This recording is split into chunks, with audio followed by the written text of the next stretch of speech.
Saya akan bacakan kebenaran firman Tuhan yang terambil dari Ulangan 6 ayat 1 sampai 25.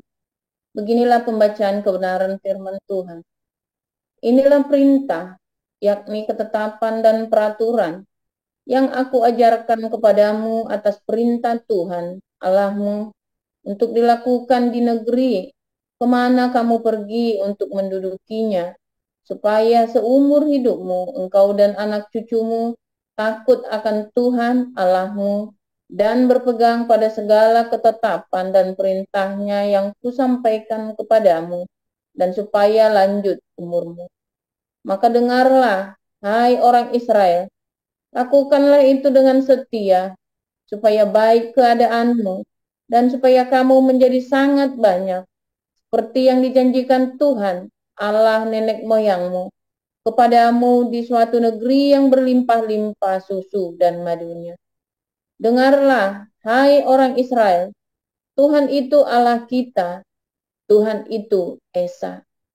Kasihilah Tuhan Allahmu dengan segenap hatimu dan dengan segenap jiwamu dan dengan segenap kekuatan.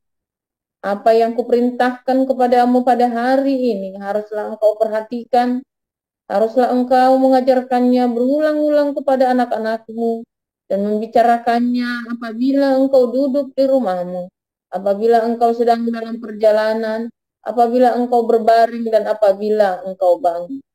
Haruslah juga engkau mengikatkannya sebagai tanda pada tanganmu, dan haruslah itu menjadi lambang di dahimu, dan haruslah engkau menuliskannya pada tiang pintu rumahmu dan pada pintu gerbangmu.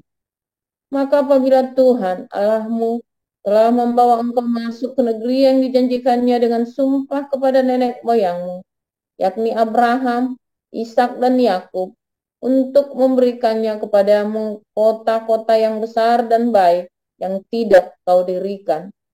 Rumah-rumah penuh berisi berbagai-bagai barang baik yang tidak kau isi, sumur-sumur yang tidak kau gali, kebun-kebun anggur dan kebun-kebun zaitun yang tidak kau tanami. Dan apabila engkau sudah makan dan menjadi kenyang, maka berhati-hatilah supaya jangan engkau melupakan Tuhan yang telah membawa kamu keluar dari tanah Mesir, dari rumah perbudakan. Engkau harus takut akan Tuhan Allahmu.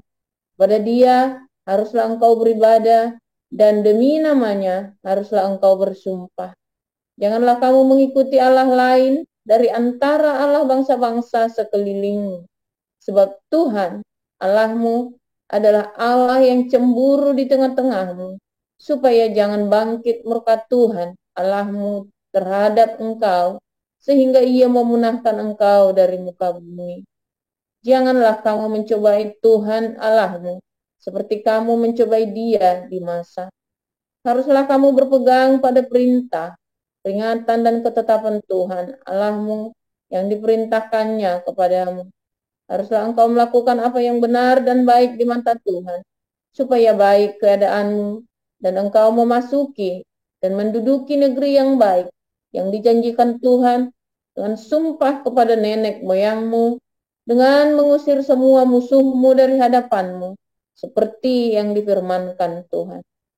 Apabila di kemudian hari anakmu bertanya kepadamu, apakah peringatan, ketetapan dan peraturan itu yang diperintahkan kepadamu oleh Tuhan Allah kita, maka haruslah engkau menjawab anakmu itu, kita dahulu adalah budak Firaun di Mesir, tetapi Tuhan membawa kita keluar dari Mesir dengan tangan yang kuat. Tuhan membuat tanda-tanda dan mujizat-mujizat yang besar dan yang mencelakakan terhadap Mesir, terhadap Firaun dan seisi rumahnya di depan mata kita. Tetapi kita dibawanya keluar dari sana, supaya kita dapat dibawanya masuk untuk memberikan kepada kita negeri yang telah dijanjikannya dengan sumpah kepada nenek moyang kita. Tuhan, Allah kita, memerintahkan kepada kita untuk melakukan segala ketetapan itu dan untuk takut akan Tuhan Allah kita, supaya senantiasa baik keadaan kita dan supaya Ia membiarkan kita hidup seperti sekarang ini. Dan kita akan menjadi benar Apabila kita melakukan segenap perintah itu dengan setia di hadapan Tuhan Allah kita, seperti yang diperintahkannya kepada kita. Demikian. Demikian firman Tuhan. Ketika Yesus keluar dari bait Allah, seorang muridnya berkata kepadanya, "Guru, lihatlah betapa kokohnya batu-batu itu dan betapa megahnya gedung-gedung itu." Lalu Yesus berkata kepadanya, "Kau lihat gedung-gedung yang hebat ini? Tidak satu batu pun akan dibiarkan terletak di atas batu yang lain. Semuanya akan diruntuhkan." Ketika Yesus duduk di atas bukit Zaitun, berhadapan dengan bait Allah, Petrus, Yakobus, Yohanes, dan Andreas bertanya sendirian kepadanya, "Katakanlah kepada kami, bila manakah itu akan terjadi, dan apakah tandanya, kalau semuanya itu akan sampai kepada kesudahannya?" Maka mulailah Yesus berkata kepada mereka, "Waspadalah, supaya jangan ada orang yang menyesatkan kamu. Akan datang banyak orang dengan memakai namaku dan berkata, 'Akulah dia,' dan mereka akan menyesatkan banyak orang. Dan apabila kamu mendengar deru perang atau kabar-kabar tentang perang, janganlah kamu gelisah. Semuanya itu harus terjadi, tetapi itu belum kesudahannya. Sebab bangsa akan bangkit melawan bangsa dan kerajaan melawan kerajaan. Akan terjadi gempa bumi di berbagai tempat dan akan ada kelaparan. Semua itu barulah permulaan penderitaan menjelang zaman baru. Tetapi kamu ini, hati-hatilah. Kamu akan diserahkan kepada majelis agama dan kamu akan dipukul di rumah ibadat, dan kamu akan dihadapkan ke muka penguasa-penguasa dan raja-raja karena aku, sebagai kesaksian bagi mereka. Tetapi Injil harus diberitakan dahulu kepada semua bangsa. Dan jika kamu digiring dan diserahkan, janganlah kamu khawatir akan apa yang harus kamu katakan. Tetapi katakanlah apa yang dikaruniakan kepadamu pada saat itu juga. Sebab bukan kamu yang berkata-kata, melainkan Roh Kudus. Seorang saudara akan menyerahkan saudaranya untuk dibunuh. Demikian juga seorang ayah terhadap anaknya. Dan anak-anak akan memberontak terhadap orang tuanya dan akan membunuh mereka. Kamu akan dibenci semua orang oleh karena namaku. Tetapi orang yang bertahan sampai pada kesudahannya, ia akan selamat. Apabila kamu melihat pembinasa keji berdiri di tempat yang tidak sepatutnya, para pembaca hendaklah memperhatikannya. Maka orang-orang yang di Yudea haruslah melarikan diri ke pegunungan. Orang yang sedang di peranginan di atas rumah, janganlah ia turun dan masuk untuk mengambil sesuatu dari rumahnya. Dan orang yang sedang di ladang, janganlah ia kembali untuk mengambil pakaiannya. Celakalah ibu-ibu yang sedang hamil atau yang menyusukan bayi pada masa itu. Berdoalah supaya semuanya itu jangan terjadi pada musim dingin. Sebab pada masa itu akan terjadi siksaan seperti yang belum pernah terjadi sejak awal dunia yang diciptakan Allah sampai sekarang, dan yang tidak akan terjadi lagi. Dan sekiranya Tuhan tidak mempersingkat waktunya, maka dari segala yang hidup tidak akan ada yang selamat. Akan tetapi oleh karena orang-orang pilihan yang telah dipilihnya, Tuhan mempersingkat waktunya. Pada waktu itu, jika orang berkata kepada kamu, "Lihat, Mesias ada di sini," atau "Lihat, Mesias ada di sana," Jangan kamu percaya, sebab Mesias-Mesias palsu dan nabi-nabi palsu akan muncul dan mereka akan mengadakan tanda-tanda dan mujizat-mujizat dengan maksud sekiranya mungkin menyesatkan orang-orang pilihan. Hati-hatilah kamu. Aku sudah terlebih dahulu mengatakan semuanya ini kepada kamu. Tetapi pada masa itu, sesudah siksaan itu, matahari akan menjadi gelap dan bulan tidak bercahaya, dan bintang-bintang akan berjatuhan dari langit, dan kuasa-kuasa langit akan goncang. Pada waktu itu, orang akan melihat Anak Manusia datang dalam awan-awan dengan segala kekuasaan dan kemuliaannya. Dan pada waktu itu pun, ia akan menyuruh keluar malaikat-malaikatnya dan akan mengumpulkan orang-orang pilihannya dari keempat penjuru bumi, dari ujung bumi sampai ke ujung langit. Tariklah pelajaran dari perumpamaan tentang pohon ara. Apabila ranting-rantingnya melembut dan mulai bertunas, kamu tahu bahwa musim panas sudah dekat. Demikian juga, jika kamu lihat hal-hal itu terjadi, ketahuilah bahwa waktunya sudah dekat, sudah di ambang pintu. Aku berkata kepadamu, sesungguhnya angkatan ini tidak akan berlalu sebelum semuanya itu terjadi. Langit dan bumi akan berlalu, tetapi perkataanku tidak akan berlalu. Tetapi tentang hari atau saat itu, tidak seorang pun yang tahu. Malaikat-malaikat di sorga tidak, dan anak pun tidak. Hanya Bapa saja. Hati-hatilah dan berjaga-jagalah, sebab kamu tidak tahu bila manakah waktunya tiba. Dan halnya sama seperti seorang yang bepergian, yang meninggalkan rumahnya dan menyerahkan tanggung jawab kepada hamba-hambanya, masing-masing dengan tugasnya, dan memerintahkan penunggu pintu supaya berjaga-jaga.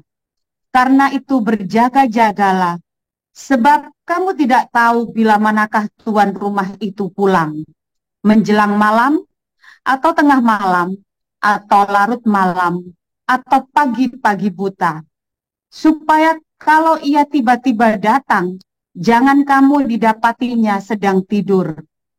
Apa yang kukatakan kepada kamu, kukatakan kepada semua orang, berjaga-jagalah. Demikian firman Tuhan. Terima kasih untuk Pak Rektor, Ibu Ambar, dan Ibu Sarma. Baik, kita akan mendengarkan firman Tuhan. Silakan Pastor Paul. Haleluya, luar biasa. Firman Tuhan selalu baru setiap hari ketika kita menantikan Tuhan dengan penuh pengharapan, hati yang tulus mengasihi Tuhan. Dengan percaya ya, teguh percaya, jangan goyang. Di masa-masa kamu lagi sulit ini, jangan goyang. Sebab di masa-masa sulit ini justru kesempatan kamu punya peluang yang luar biasa untuk nempel sama Tuhan. Kalau masa muda sulit mau nempel susah, saudara. Kecuali kamu baru lepas dari masa sulit ya. Tapi kalau kamu lagi masa sulit, kamu tidak pernah mengalami masa sulit, kamu mau nempel sama Tuhan susah. Orang kaya susah masuk kerajaan Allah. Kalau kamu tidak ada hidupmu itu ya punya banyak duit, dimanja, selalu semuanya beres. Anda mau nempel sama Tuhan sulit, kayak orang-orang di Eropa, saudara.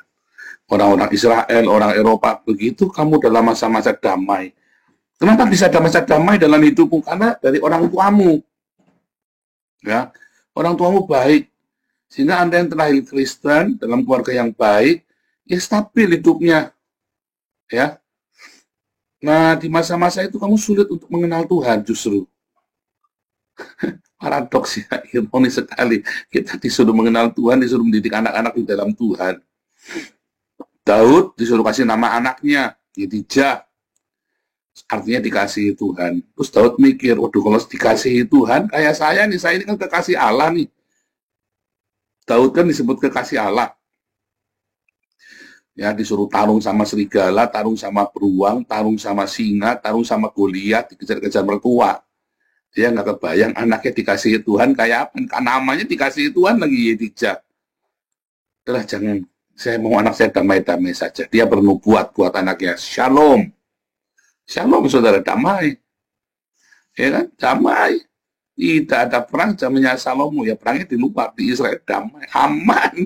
Saking amannya, Salomo mau melekat sama Tuhan sulitnya minta ampun. Akhirnya melekat kepada istri-istrinya, ya kan? Ya kan? Karena Tuhan meluputkan. Ya, kenapa? Karena buahnya Daud dilindungi, ya kan? Daud yang menabur, Salomo yang menuai. Lalu untuk bisa melekat sama Tuhannya gimana coba? Anda yang tidak pernah mengalami masa-masa sulit, Anda susah melekat sama Tuhan. Kalau kamu lagi dalam masa sulit, itu kesempatan kamu cari Tuhan, ya, sampai jantungmu kamu belah, saudara, hatimu, Tuhan, ini Tuhan. Di masa-masa sulit, kamu akhirnya bisa bilang, Tuhan, belah dadaku, buka jantungku, kalau ada yang tidak benar, Tuhan, bereskan. Hanya di masa sulit, kamu bisa bilang begitu, saudara. Kalau masamu tidak sulit ngomong gitu, bohong, retorika belaka itu, hanya puisi di tengah, ya, hanya puisi di tengah panggung pertunjukan, panggung drama rohanimu. Tapi di masa sulit, kamu ngomong begitu tuh polos, saudara. Karena dengan apa? Dengan dalam segala keputusanmu, pengharapanmu hanya Tuhan. Tuhan, kalau ada yang tidak beres di hatiku, Tuhan, bereskan Tuhan. Kamu ngomong itu dengan segenap hati, tidak bohongan itu, saudara. Apalagi kalau kamu masa sulitnya antara hidup dan mati, saudara, ya. Kalau kamu dalam masa sulit, nggak bisa ngomong begitu. Jadi di masa sulit, ayo, saudara, nantikan Tuhan dengan tulus hati, dengan murni, ya, dengan kesukaan, dengan iman, saudara. Saat kamu, frekuensimu sama dengan sorga, terobosan itu, ya, terjadi, saudara, ya. Seperti apa namanya, bunga lili itu, apa namanya yang kamu nyanyi itu,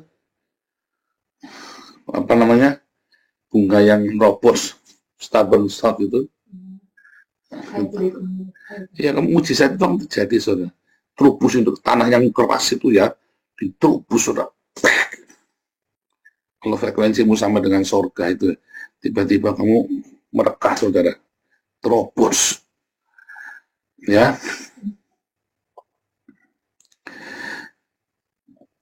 Selasa hatimu harus melekat, nempel. Di malam kita cerita tentang antikristus, setiap hari Minggu kita cerita tentang antikristus, bagaimana persiapannya, tanda-tandanya, semua yang saya kasih ke Anda itu nanti Anda kepakai nanti. Ya, yang saya ngomong sama Anda, ingat-ingat, ya. Semua Anda akan melihat yang saya ngomong itu. Saya tidak tahu kapan waktunya, saya hanya bisa mengira-ngira, tapi Anda akan melihat tanda-tandanya dengan mata kepalamu sendiri. Kalau hari ini Anda dalam masa-masa sulit, gunakan masa sulit ini untuk melekat sama Tuhan. Tanpa masa sulit, kamu mau cari Tuhan itu susah. Hari ini Anda yang dalam masa sulit, melekat erat sama Tuhan, bertobat erat-erat sama Tuhan, peluk erat-erat. Dan kalau sudah peluk, jangan lepaskan. Sekalipun kamu sudah mengalami terobosan, jangan lepaskan. Karena sekali kamu lepaskan, kamu mau cari lagi susah. Begitu kamu sudah tune frekuensimu dengan surga, jangan kamu geser. Tangannya celutak, ADHD kamu, hiperaktif. Sudah tune sama surga, celutak tanganmu, utak-utik frekuensi, goyang-goyang. Selentik aja itu, sampai yang suka goyang-goyang itu, suamimu apa siapa itu, selentik. Jahit tanganmu. Sudah diam aja, sudah tune sama surga, jangan dirubah-rubah frekuensinya. Itu, saudara, ya. Kalau frekuensimu sudah sama dengan surga, terus, ya, ada tanda antikristus, ya, tanda antikristus. Jangan sampai kamu bersyahadat sama Islam, hati-hati, saudara. Kamu tidak akan bisa balik, kamu kalau masa-masa ini kamu jadi Islam. Serius, saudara, ya, kamu sudah mengenakan tanda antikristus itu. syahadatmu kepada Muhammad dan kepada Islam itu, kamu sudah jadi antikristus. Tandanya sudah jelas. Musuh Islam itu dua, Yahudi dan Nasrani. Ya, itulah antikristus. Antikristus bagi Yahudi, antikristus bagi Nasrani, bagi Kristen. Jangan sampai ada keluargamu yang bersyahadat kepada Islam dan Muhammad. Hati-hati saudara, tidak bisa balik. Di masa-masa ini, kalau sampai bersyahadat tidak bisa balik, saudara, cepetan rebut mereka kembali. Jangan sampai nanti tiba-tiba declare antikristusnya, kamu tidak bisa tarik kembali. Kamu hilang, anakmu hilang.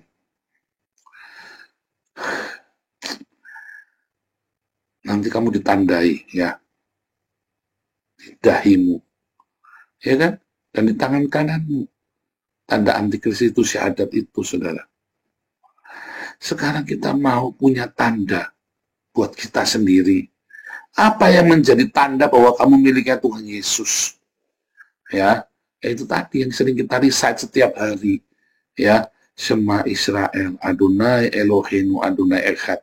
Echad itu bukan cuma satu, angka satu, bukan. Echad itu adalah yang itu. Ya, bahwa Tuhan kita itu yang itu. Siapa? Yehova.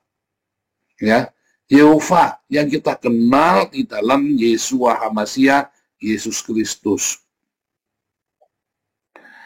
Ya, itulah Tuhan kita, Tuhan yang itu. Echad itu tuh yang itu, the one. Ya, bukan 1, 2, 3. Itu ada di dalam prinsip Maimonides, bukan angka 1, saudara, tapi yang itu. Ya, Maimonides bilang ya bahwa Echad itu bukan 1, bukan numerik, bukan number, tetapi definite.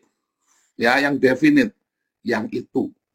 Ya, dalam prinsipnya Maimonides yang pertama dan kedua kalau nggak salah itu ya, the principle of faith Maimonides, 13 principle of faith Maimonides, Rambam, Rabbi Moses ben Maimonides. Ya, artinya itu ya jelas sekali ya, bukan angka 1, bukan monoteisme karena orang Yahudi bukan penganut monoteisme loh saudara, tapi monolatri ya, henoteism, bukan monoteism. Islam monoteism, tapi Yahudi itu bukan monoteism, tapi henoteism, monolatri saudara. Ya, hati-hati loh saudara ya, jangan salah. Shema Israel, Adonai Eloheinu, Adonai Echad. Yang itu, Yesus yang kita kenali dalam nama Yesus Kristus. Yohanes 17 ayat 11 dan 12. Namamu yang kau berikan kepadaku, kata Yesus, nama Yehova diberikan kepada Yesus. Ya, Yehova Yahya. Bukan sembarang Yesus, tapi Yesus yang itu, yang Echad itu. Ya, dengan semua tanda-tanda penggenapan. Ya. Nah, saudara, Anda ditandai dengan itu. Kamu ini milik siapa? Kamu ditandai. Makanya Shema Israel itu recite-nya itu ditandain ya. Bilang tulislah itu di dahimu dan di tanganmu katanya. Ya kan? Sebagai tanda di dahimu. Anda lihat orang-orang Yahudi itu kalau berdoa dia pakai kotak itu ya. Pakai tefilin itu ya, ditaruh sininya ya. Di kepalanya itu. Nah, itu kasih tanda isinya itu Shema Israel, Adonai Eloheinu, Adonai Echad. Ve'afta et Adonai Eloheika, yang bekol lefafka, ubekol nafseka, ubekol meodeka, dengan segenap hatimu, dengan segenap jiwamu, dengan segenap kekuatanmu. Kamu disuruh mengasihi Tuhan itu saudara ya. Itu isinya itu saudara ya. Bagaimana cara kamu mengasihi Tuhan yang tidak kelihatan? Yesus mengajarkan kepada kita dalam Matius 25, ketika kamu melakukannya untuk orang yang paling hina ini, kamu melakukannya untuk aku. Ketika kita melakukannya untuk orang yang paling hina dalam hidupmu, segala perbuatan yang kamu lakukan kepada orang yang paling hina dalam hidupmu, siapa yang paling hina dalam hidupmu? Buat saya adalah orang-orang Islam yang ngejar-ngejar saya mau bunuh saya, saudara. Buatmu siapa? Buat saya orang yang paling hina dalam hidupnya adalah musuh saya. Orang mengkhianati saya, orang yang kurang ajar sama saya, itu orang yang paling hina. Ya, Kalau kamu mengasihi mereka, memberkati mereka, kamu sudah melakukannya untuk Tuhan. Dan itu harus kamu tuliskan di dahimu, saudara. Kamu ingat-ingat, selalu ada, dan semua orang melihat kamu mengasihi musuhmu. Ada di dahimu, nggak bisa disembunyiin. Mau kamu benci musuhmu, itu di dahimu, saudara. Semua orang melihat tanda milik Kristus, yaitu ketika kamu berkata, aku mengasihimu musuhku. Aku mengasihimu, hai orang yang sudah mengkhianati, yang sudah menjelek-jelekan aku, yang sudah berkata tidak baik tentang saya. Aku mengasihimu. Itu menjadi tanda di kepalamu. Seperti saya berkata kepada Agustan, ya, aku ampuni kamu Agustan. Terus kita kumpulkan donasi buat Agustan, ya. Itu menjadi tanda di kepala kita, saudara. Itulah kita, orang, tanda-tanda kita ini orang-orangnya Tuhan, miliknya Tuhan. Kalau kamu tidak bisa melakukan seperti itu, saudara, kamu bukan milik Kristus, saudara. Kamu miliknya siapa? Kewe Gombel apa Gendruwo. Ya, saudara. Kalau Anda tidak punya tanda kamu mengasihi orang-orang yang tidak sepaham dengan kamu, kamu bukan milik Kristus. Tanda milik Kristus, kamu tetap mengasihi orang yang berbuat tidak baik kepadamu. Pak, bohong itu retorika, katanya si siapa itu, Donditan. Buat dia, saudara. Ya, karena dia memang anaknya iblis. Makanya buat dia sulit. Buat saya, sudah saya buktikan dengan Agustan, kan? Anda semua melihat semua saksinya. Kalian semua saksinya. Ya, aku penggal kepalamu. Ya, saya bilang, aku ampuni kamu Agustan. Mau mati dia, kita cari bikin donasi buat dia, kan? Ya. Serius, saudara, ya. Kita nggak main-main, ya. Ini bukan perkara guyonan, saudara. Saya sudah ajarkan kepada kalian, kan? Dan saya sudah kasih teladan kepada kalian. Saya tunjukkan orang-orang yang mengkhianati kita, yang memusuhi kita, semua kita tetap mengasihi. Sekalipun kita marah. Kita nggak suka, kita marah. Tapi ekspresi marah kita bukan senggol bacok. Ekspresi marah kita adalah dengan kita mengasihi. Karena ketika kita mengasihi musuh-musuh kita, itu adalah pembalasan yang paling marem. Katanya Rasul Paulus apa? Seperti menaruh bara api di atas kepalanya. Ya, dulu saya pernah cerita, ya, saya pernah punya atasan, bukan atasan saya langsung, tapi dia ada di departemen lain. Dia selalu menghina saya. Ya, dia tahu saya bekas pendeta, dibilang begitu, ya. Saya kan kerja sekuler. Saya tidak bekas, saya memang masuk ke dunia sekuler. Tapi dia mencuka nyindir-nyindir, ya.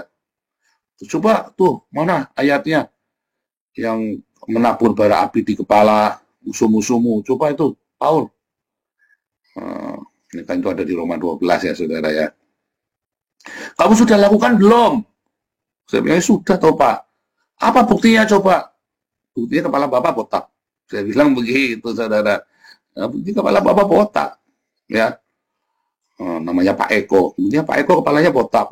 Semua satu ruang itu geger. Sudah ketawa semua. Serius, saudara, ya. Saya doakan terus kamu saya jengkel sama kamu nyakiti saya tuh, kamu pikir saya nggak pengen kampleng kamu tak doain tiap hari kamu, makanya kepalamu tambah botak. Jangan-jangan ada yang kepalanya botak, kamu lagi didoain sama musuh. Bukan, saudara, lagi bercanda. Cuma saya lagi bercandain dia nggak sakin saya terus, tak balasnya cuma pakai gitu saja, saudara, ya. Langsung diem, muka yang merah semua, satu ruangan itu ketawa semua. Serius, lagi meeting nasional itu, saudara, itu lagi meeting nasional itu. Waduh, ketawa semua. Ini berani sekali sih Paul, gaji saya naik, saudara, ya. Waktu itu gaji saya 8 juta jadi 12 juta, saudara. Tambah marah dia sama saya, biarin saja, ya. Sampai bosnya saya, yang bosnya dia lagi sampai ketawa terbahak-bahak. Gile lu Paul, cuma lu doang tuh yang berani sama Pak Eko, dia bilang. Terus anak buahnya Pak Eko beraktir saya makan siang. Gua seneng, gua puas lu ngomong begitu. Dia bilang, lah, lu pada takut lu penjilat semua lu, gua bilang. Ditraktir saya hari itu makan siang, saudara, sama teman-teman saya. Seru itu, saudara, ya. Aduh, bonusnya mobil satu itu, saudara, ya. Saya kerja di situ, bonusnya mobil Suzuki Baleno itu, saudara. Serius, saudara, ya. Gila itu.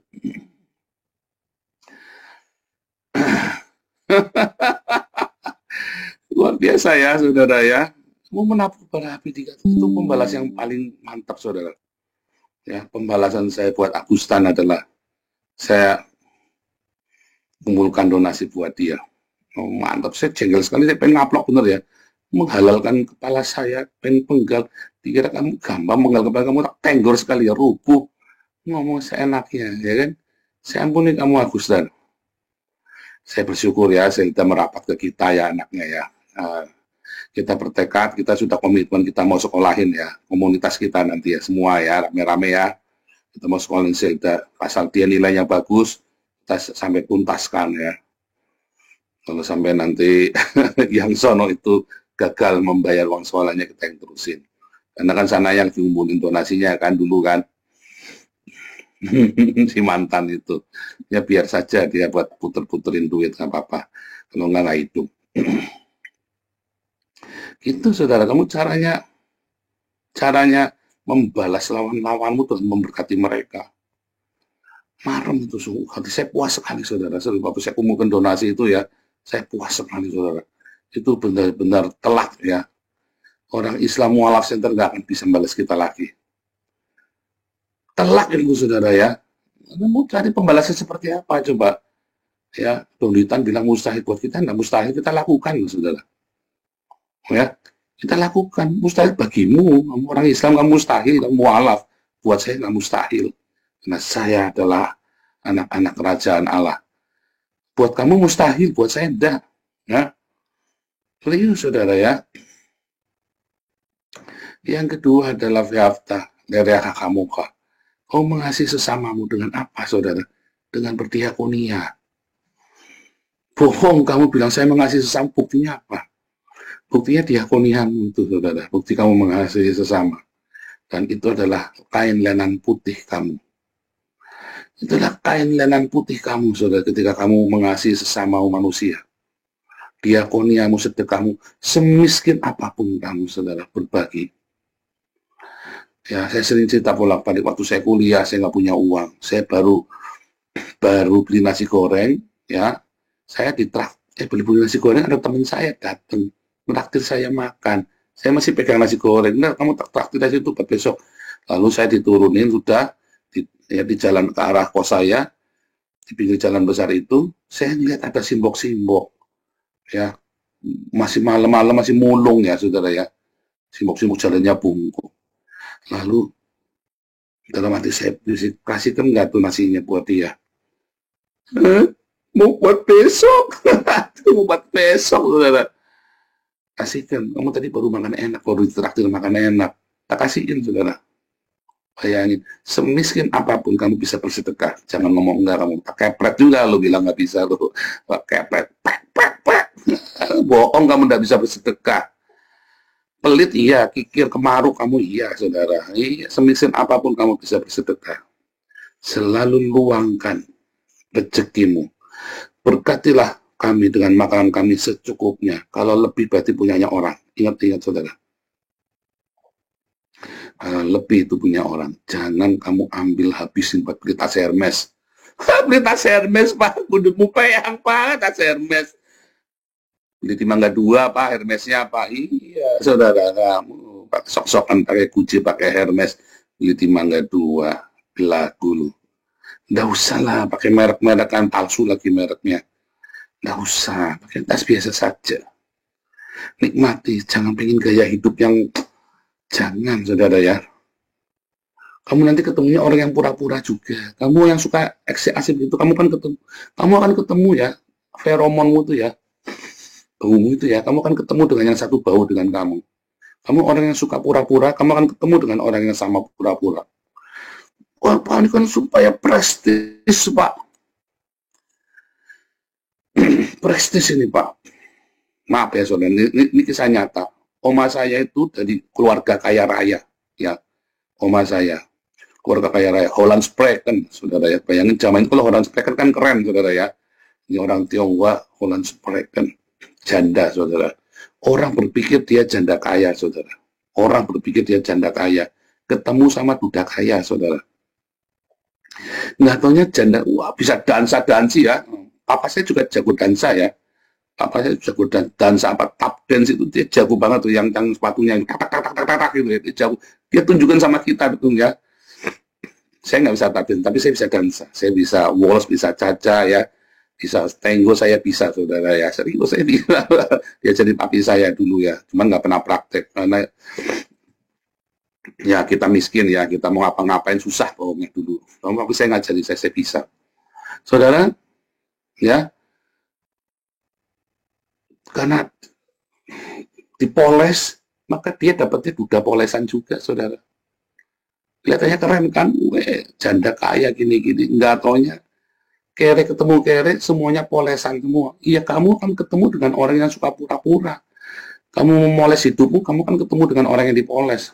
Bang, ketemu Ciluba. Aduh, kere sama kere. Ternyata semuanya polesan, jago-jago dansa, Holland spray kan semua. Ternyata utangnya banyak semua, saudara. Mumet. Mumet, saudara. Blank. Sekarang siapa yang mau nanggung? Utangnya siapa yang nanggung makan, siapa yang, wah pusing, anaknya sama-sama 12, saudara, wah pusing, saudara. Ya, rumahnya gede, nggak taunya, semuanya udah nggak jelas semua. Anak ya, polesan ketemu polesan, jangan suka pura-pura kamu. Mendingan kamu hidup sederhana, biasa saja. Kalau ada lebih, kamu buat sedekah, hidupmu akan bahagia. Tapi saya pengen punya ini, jangan kepengen, saudara, itulah dosa.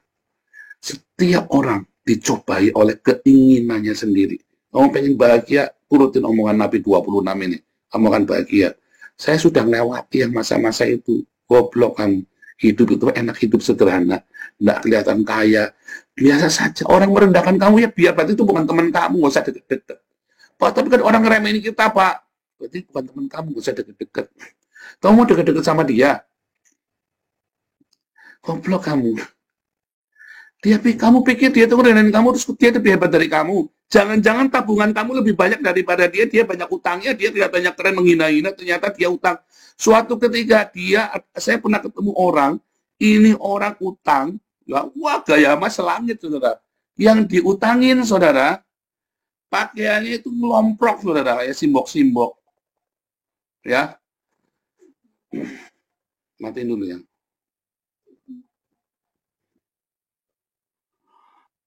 Yang diutangin itu pakai yang lomprok, yang utang, saudara. Wih, pakainya keren banget, saudara. Jangan sampai itu terjadi dalam hidupmu itu, saudara. Ya kan? Kamu enggak apa-apa. Kamu orang menghina kamu, merendahkan kamu, enggak apa-apa. Kamu nggak jadi sasaran kejahatan kan. Kalau kau kemana gaya pakai Hermes, pakai apa segala macam ya kan. Orang kan gatel pengen utang sama kamu, saudara. Padahal kamu yang utangnya banyak. Nggak diutangin, dia lagi ngukur kamu. Padahal mau ngutangin kamu juga dapat utang. Mumet nggak? Ya mumet, kamu salahmu sendiri. Ya kan? Loh, kebablasan saya ngomong gara-gara simbok-simbok. Ya kan? Nah, jangan, saudara ya. Anda turutin omongan saya, nggak bahagia.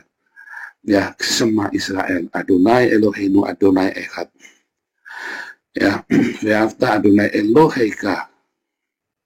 Ya, upekol, efafka, upekol, nafseka, upekol meoteka. Ve'afta lereaka kamoka.